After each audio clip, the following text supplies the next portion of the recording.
Hi hello friends, welcome back to my YouTube channel. నేను మీ పావని శ్రీకాంత్. ఈరోజు మిర్చి బజ్జీ రెసిపీతో మేము ముందుకు వచ్చాను. ముందుగా మిర్చి బజ్జీకి విత్తనాలు తీసేసి నీట్గా క్లీన్ చేసి పక్కన ఉంచుకోవాలి. తగినంత శనగపిండి తీసుకుని అందులో కొంచెం వాము వేసుకోవాలి. తగినంత సాల్ట్ యాడ్ చేసుకోవాలి. కొంచెం బేకింగ్ సోడా యాడ్ చేసుకోవాలి.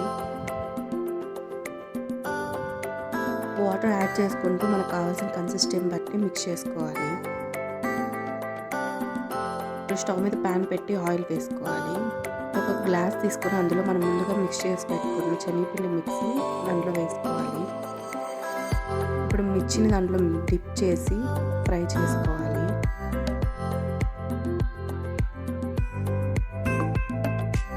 లైట్గా ఫ్రై అయిన తర్వాత మిర్చిని కట్ చేసి ఉంచుకోవాలి.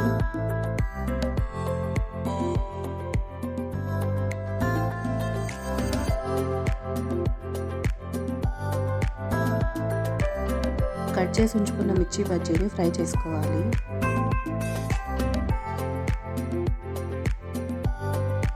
కట్ చేసిన మిర్చి బజ్జీ ఎంత ఫ్రై అయితే అంత క్రిస్పీగా వస్తుంది. మీకు కావాల్సిన టేస్ట్ బట్టి ఫ్రై చేసుకోవచ్చు.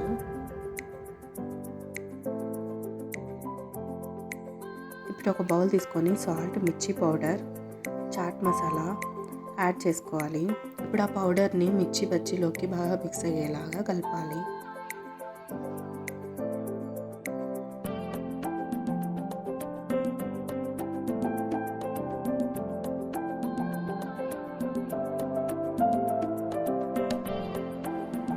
Thank you for watching.